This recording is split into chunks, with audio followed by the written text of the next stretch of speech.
टीना डाबी इस समय विवादों में पड़ी हुई हैं। टीना डाबी कौन है, क्या करती हैं और क्या है पूरा मामला, सारी चीज़ें हम जानेंगे। और भारत में नागरिकता लेने का और नागरिकता समाप्त करने का, फिर साथ ही साथ भारत में शरणार्थियों के लिए जो बाहर से आते हैं उनके लिए क्या प्रावधान है, इन सारी चीज़ों के बारे में हम जानकारी लेने वाले हैं। तो क्या है पूरा मामला, अगर हम इसकी बात करेंगे तो जैसलमेर जो है राजस्थान का एक ज़िला है और वहाँ पर कुछ शरणार्थी जो थे पाकिस्तान से आए हुए थे, वो वहाँ पे रह रहे थे। करीब 50 घर वहाँ पर उन्होंने अवैध तरीक़ों से बना लिया था।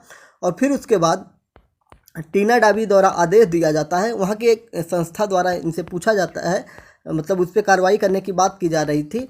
और फिर उसके बाद इन्होंने आदेश दिया और बुलडोज़र जाता है, पूरा का पूरा 50 के 50 घरों को गिराकर ज़मीन दोज कर देता है। और फिर उसके बाद ये सारी चीज़ें यहाँ पे निकल के आती हैं और फिर उसके बाद इनको ट्रोल कर दिया जाता है।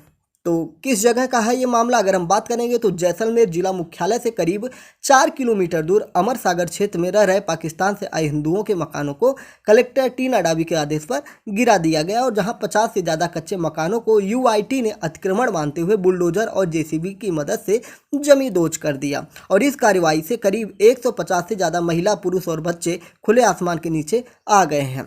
अगर हम प्रशासन के मुताबिक बात करेंगे तो विस्थापित अमर सागर तालाब के किनारे अवैध मकान बनाकर ये लोग रह रहे थे और जिसके कारण तालाब में पानी के लिए दिक्कतें प्रारंभ हो गई थी। और इसके साथ ही यह भूमि जो थी काफ़ी महंगी बताई जाती है, इसलिए इन चीज़ों को खाली करवाया गया है।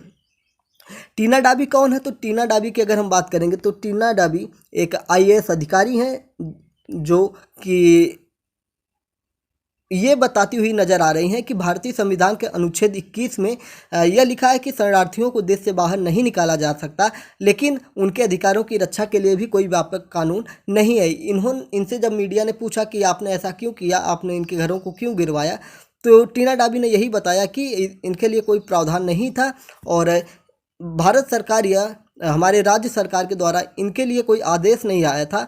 और अगले आदेश के लिए उन्होंने राज्य मुख्यालय को पत्र लिखा है, लेकिन तब तक इन परिवारों का क्या होगा इसके लिए उन्होंने कोई जवाब नहीं दिया। अगर हम बात करेंगे कि हमारा संविधान क्या कहता है, हमारे संविधान में ऐसे लोगों के लिए क्या नियम है, तो इन सारी चीज़ों पर हम चर्चा करेंगे। सबसे पहले ये जान लेते हैं कि भारत में लोग आते कैसे हैं। तो ज़्यादातर लोग पर्यटन या धार्मिक वीज़ा लेकर भारत आ जाते हैं। और पाकिस्तान की अगर बात करेंगे तो पाकिस्तान से ज़्यादातर हिंदू धार्मिक या पर्यटन वीज़ा पर भारत आते हैं और यहीं पर रुक जाते हैं, क्योंकि पाकिस्तान की स्थिति आप जानते हैं कि कटोरा लेके भीख मांगता हुआ इधर उधर फिर रहा है। और वहाँ की क्राइसिस तो आप इस समय और भी जान रहे हैं कि कितने हालत ख़राब हो गए हैं। वहाँ के प्रधानमंत्री इमरान खान को तो कॉलर पकड़ के जेल ले जाया जाता है। तो ऐसी हालत में कौन वहाँ रहना चाहेगा। तो खैर, ये जो शरणार्थी आए थे ये भारत में पहले से ही आ गए थे। तो ज़्यादातर वहाँ के पर्यटन या धार्मिक वीज़ा लेकर भारत आते हैं और यहाँ पे रुक जाते हैं। फिर उसके बाद उनका वीज़ा और पासपोर्ट जो होता है एक्सपायर हो जाता है। तो ये भारत में ऐसे ही इधर उधर झुग्गी झोपड़ियाँ बना के रहने लगते हैं।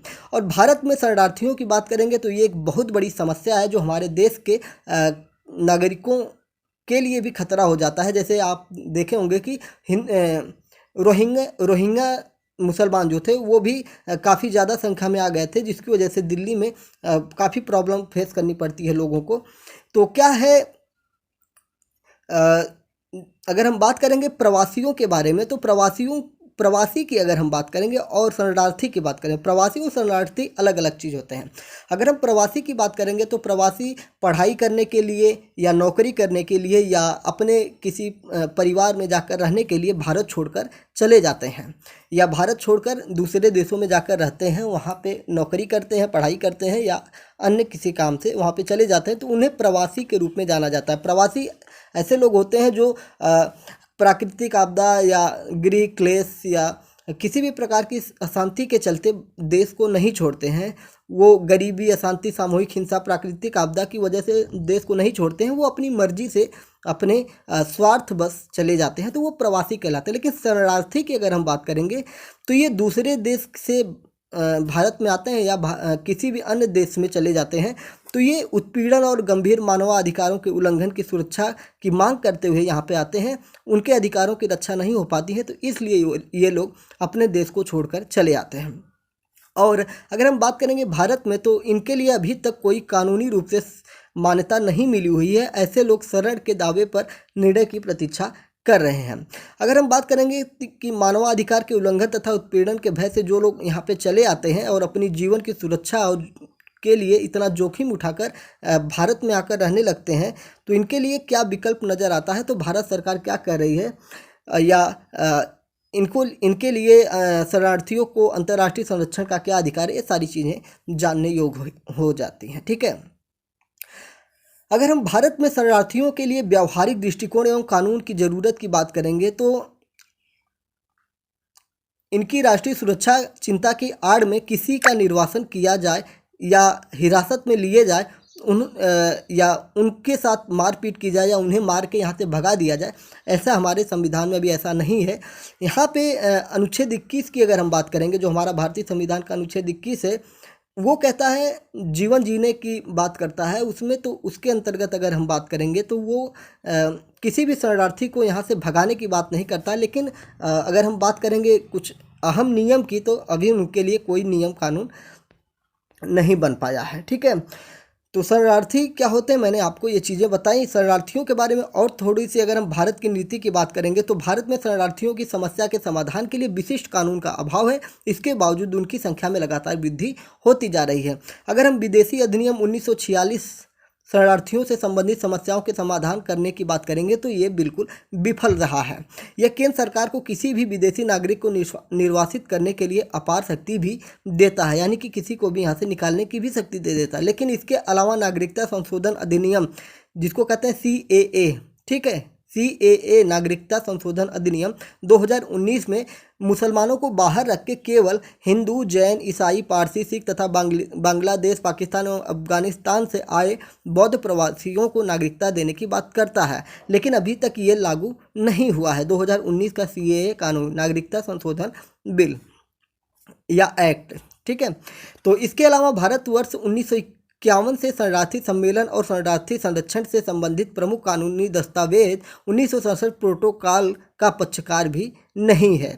इस वर्ष 1951 के शरणार्थी सम्मेलन और 1967 प्रोटोकॉल के पक्ष में भी नहीं होने के बावजूद भारत में शरणार्थियों की बहुत बड़ी संख्या निवास करती है। भारत में विदेशी लोगों और संस्कृति को आत्मसात करने की एक नैतिक परंपरा है। राष्ट्रीय मानवाधिकार आयोग बनाम स्टेट ऑफ अरुणाचल प्रदेश 1966 मामले में सर्वोच्च न्यायालय ने कहा कि सभी अधिकार नागरिकों के लिए उपलब्ध हैं, जबकि विदेशी नागरिकों सहित सभी व्यक्तियों को समानता का अधिकार और जीवन जीने का अधिकार भी उपलब्ध है। अगर हम बात करेंगे भारतीय संविधान के अनुच्छेद 21 में शरणार्थियों को उनके मूल देश में वापस नहीं भेजे जाने, यानी कि नॉन रिफाउलमेंट का अधिकार शामिल है। यानी कि अभी मैंने आपको बताया कि कोई अगर भारत में शरणार्थी आ गया है तो उसे यहाँ से भगाया नहीं जा सकता है। नॉन रिफाउलमेंट अंतर्राष्ट्रीय कानून के अंतर्गत एक सिद्धांत है, जिसके अनुसार अपने देश से उत्पीड़न के कारण भागने वाले व्यक्ति को उसी देश में वापस जाने के लिए मजबूर नहीं किया जाएगा।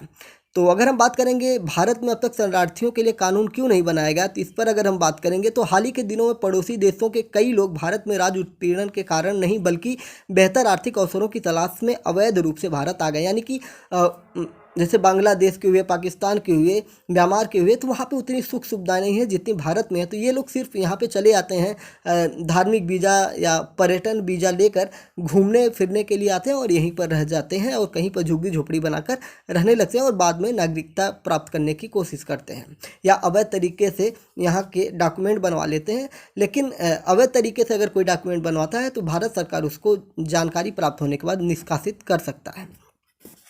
और यहाँ पे अगर हम बात करेंगे कि कानून का दुरुपयोग किस प्रकार होता है, तो देशद्रोहियों, आतंकवादियों और आपराधिक तत्वों द्वारा इसका दुरुपयोग किया जा सकता है और इससे देश पर वित्तीय बोझ भी पड़ेगा। यहाँ पे यानी कि बाहर से लोग आएंगे तो भारत के लोगों को नौकरी कम मिलेगी, मतलब बहुत सारी प्रॉब्लम फेस हो जाएगी। अगर कानून की अनुपस्थिति में भारत के लिए शरणार्थियों के प्रवासन पर निर्णय लेने हेतु तमाम विकल्प खुले हैं। भारत सरकार शरणार्थियों के किसी भी समूह को अवैध अप्रवासी घोषित कर सकती है। अगर हम उदाहरण की बात करेंगे तो अभी आपने देखा था कि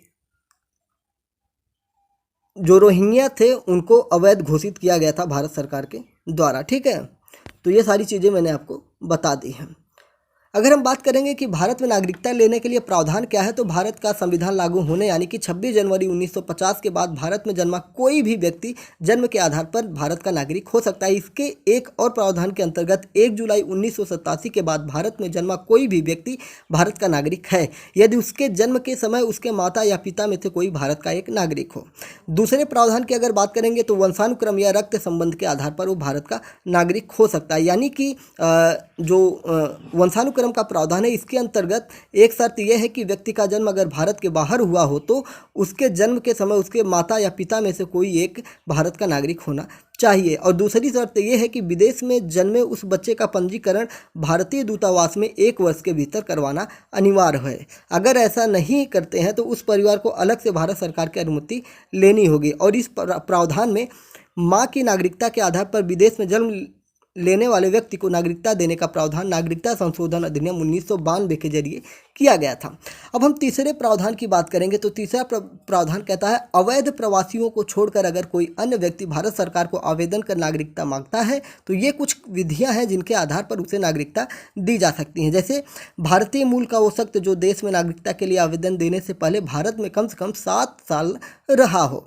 और भारतीय मूल का वो व्यक्ति जो अविभाजित भारत के किसी देश का नागरिक हो, यानी कि अविभाजित भारत यानी कि बांग्लादेश या पाकिस्तान का न हो, ठीक है, से बाहर किसी अन्य देश का नागरिक हो और उस नागरिकता को भारत छोड़कर भारत की नागरिकता चाहता हो, मतलब दूसरे देश का हो, जैसे मान लीजिए अमेरिका का है और वहाँ की नागरिकता छोड़कर भारत की नागरिकता लेना चाहता है तो उसके लिए वो आवेदन कर सकता है। वो शख्स जिसकी शादी किसी भारतीय नागरिक से हुई हो और वो नागरिकता के आवेदन से पहले कम से कम 7 साल तक भारत में रह चुका हूँ। वो नाबालिग बच्चे जिनके माता या पिता भारतीय हों, राष्ट्रमंडल के सदस्य देशों के नागरिक जो भारत में रहते हों या भारत सरकार की नौकरी कर रहे हों, आवेदन पत्र देकर भारत की नागरिकता प्राप्त कर सकते हैं। अगर हम चौथे प्रावधान की बात करेंगे तो चौथा प्रावधान क्या कहता है, भूमि विस्तार के जरिए नागरिकता देने का भी प्रावधान, यानी कि भारत सरकार अगर अपने भूमि विस्तार कर रही है तो उसमें नागरिकता देने का प्रावधान किया गया है और उस क्षेत्र में निवास करने वाले व्यक्ति को स्वतः भारत की नागरिकता मिल जाएगी। यानी कि अगर भूमि विस्तार हो रहा है, जैसे मान लीजिए आने वाले दिनों में पीओके पर भारत का कब्जा हो जाता है, भारत का हिस्सा हो जाता है पीओके, तो वहाँ पर रहने वाले सभी नागरिकों को स्वतः ही भारत की नागरिकता प्राप्त हो जाएगी। अगर हम बात करेंगे तो 1961 में गोवा को मिली, गोवा के लोगों को इस तरह का मिला था और 1962 में पुडुचेरी जब भारत में शामिल हुआ था तो वहाँ की जनता को स्वतः ही भारतीय नागरिकता प्राप्त हो गई थी।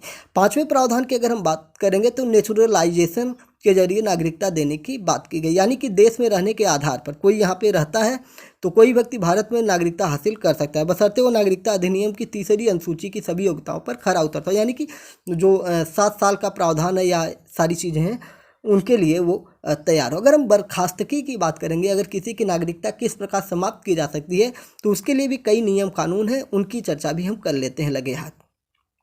नागरिकता अधिनियम 1955 की धारा 9 में किसी व्यक्ति की नागरिकता खत्म करने का भी जिक्र किया गया है। किसमें? नागरिकता अधिनियम 1955 की धारा 9 में 3 तरीके हैं जिनके जरिए किसी व्यक्ति की भारतीय नागरिकता को समाप्त की जा सकती है। यदि कोई भारतीय नागरिक स्वेच्छा से किसी और देश की नागरिकता ग्रहण कर ले तो उसकी भारतीय नागरिकता स्वतः समाप्त हो जाती है।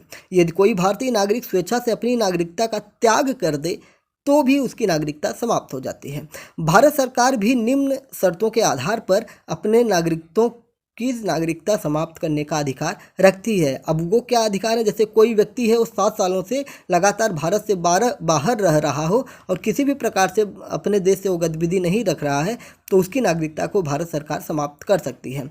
यदि कोई व्यक्ति अवैध तरीके से भारतीय नागरिकता प्राप्त करके रह रहा हो तो उसकी भी नागरिकता को समाप्त किया जा सकता है। और यदि कोई व्यक्ति देश विरोधी गतिविधियों में शामिल है तो भारत सरकार उसकी नागरिकता को समाप्त कर सकती है।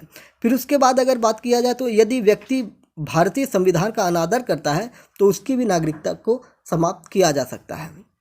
तो ये नागरिकता अधिनियम 1955 के द्वारा संविधान में वर्णित किया गया था।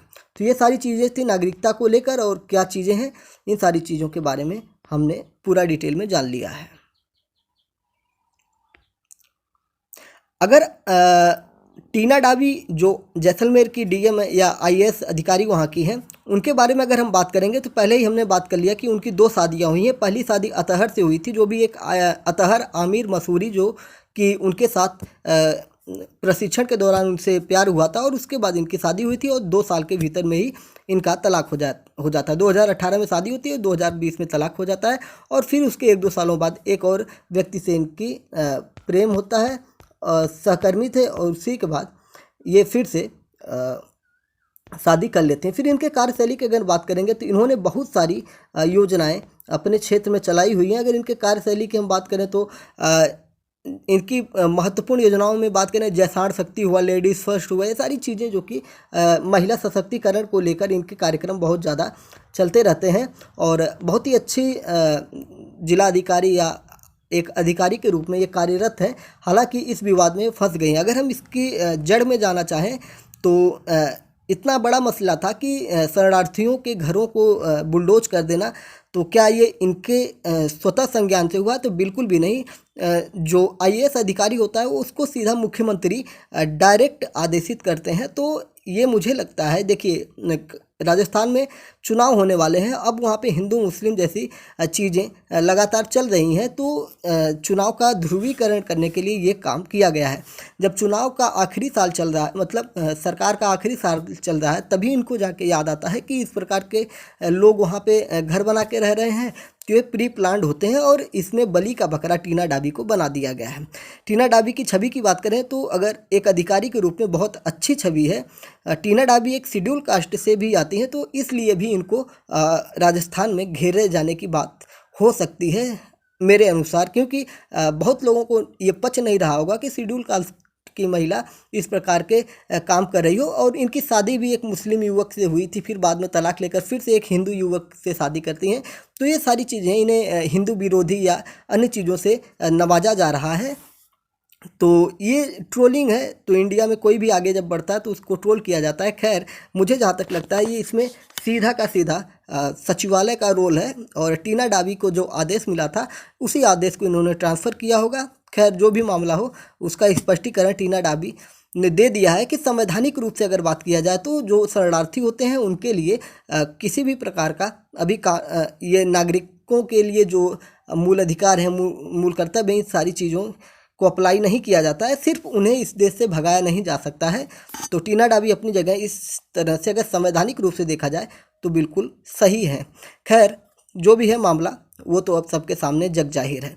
फिर उम्मीद है कि आपको टीना डाबी के बारे में जानकर सारी जानकारी प्राप्त हुई होगी। साथ ही साथ नागरिकता किस प्रकार प्राप्त होती है, नागरिकता कैसे संपन्न होती है, सारी चीज़ें मैंने डिटेल में आपको बताने की कोशिश की है। वीडियो अगर आपको पसंद आया होगा तो वीडियो के नीचे दाएं साइड में सब्सक्राइब बटन है, जिसको आप सब्सक्राइब कर लेंगे तो डेली अपडेट्स के लिए आप हमसे जुड़ सकते हैं।